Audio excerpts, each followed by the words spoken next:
So then after completion of the types of catalysis, that is homogeneous catalysis and heterogeneous catalysis, then catalytic poison. So catalytic poison means catalyst maybe loses its activity by trace elements is called catalytic poison. So the next one is solid catalysis process. Solid catalysis process. It means catalyst physical state is solid.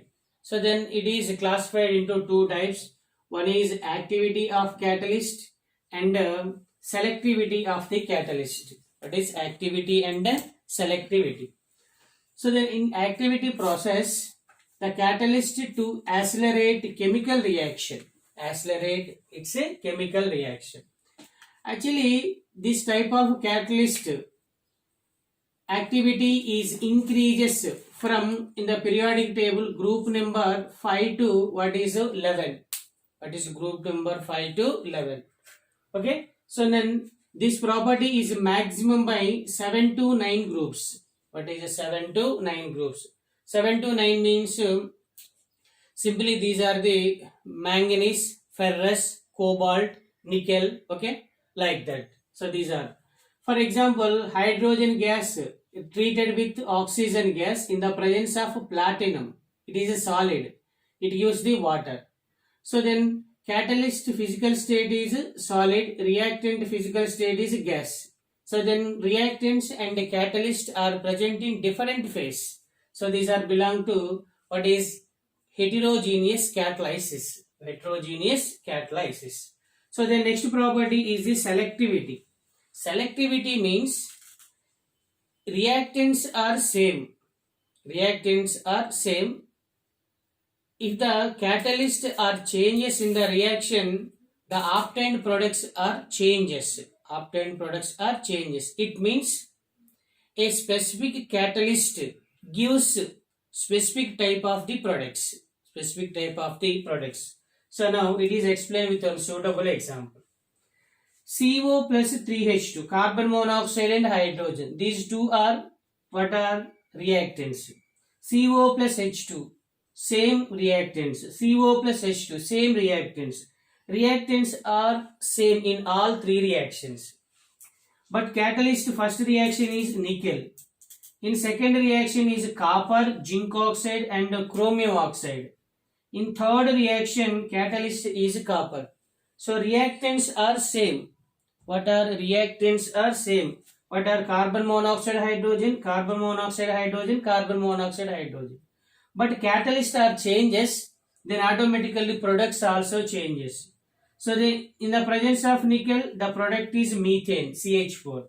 In the presence of copper, zinc and chromium oxide, the product is the methanol. What is a methanol? CH3OH, methyl alcohol, methanol.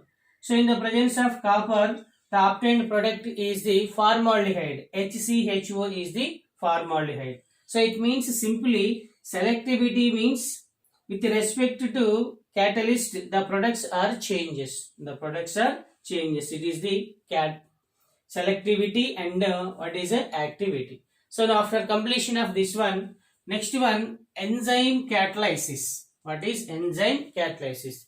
So it means in the human body, enzymes are act as a catalyst in many biological reactions. What is biological reactions?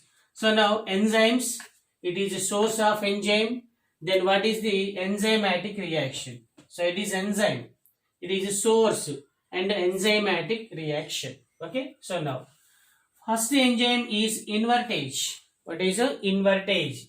So invertage source is yeast. What is a yeast is the source. So what is the enzymatic reaction? In this reaction, sucrose converted into glucose and fructose. What is a glucose and fructose? So then next enzyme is zymase. What is a zymase? It is also source of the yeast. Source of the yeast. So then in this enzyme, the reaction takes place, glucose converted into ethyl alcohol and carbon dioxide. Actually carbon dioxide is the byproduct, ethyl alcohol is the main product in this process.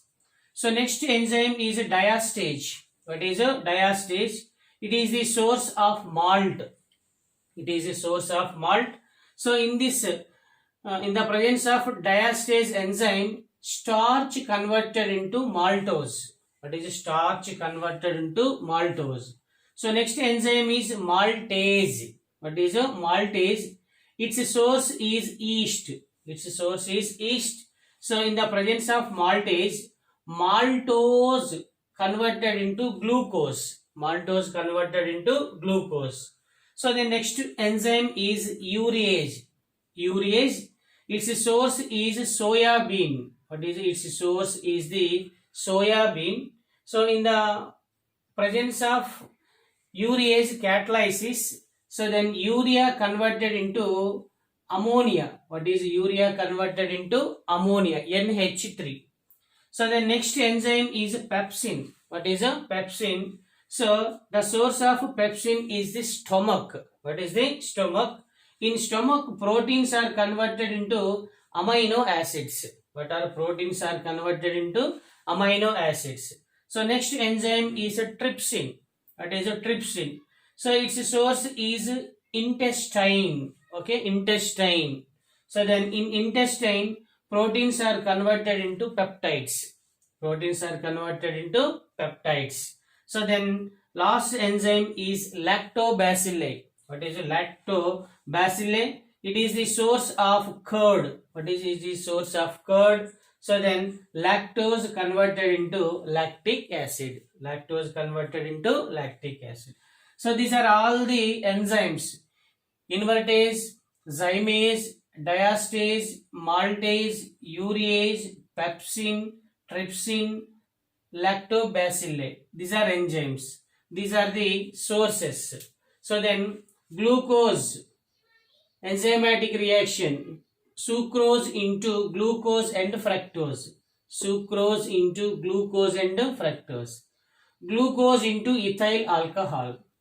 Starch into maltose. Maltose to glucose. Urea to ammonia. Proteins to amino acids. Proteins to peptides.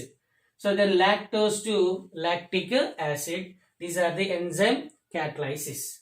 So generally in enzyme catalysis, reactants are treated with enzymes. Reactants are treated with enzymes.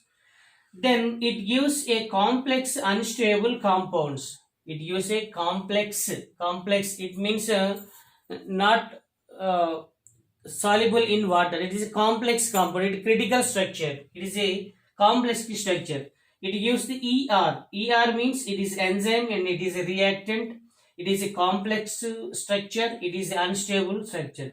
Then it is converted into what is enzyme and products. What is enzyme and products? So in this process, enzyme is act as a catalyst. Enzyme act as a catalyst. So before the reaction and after the reaction, catalyst does not loses its activity. Does not loses its activity.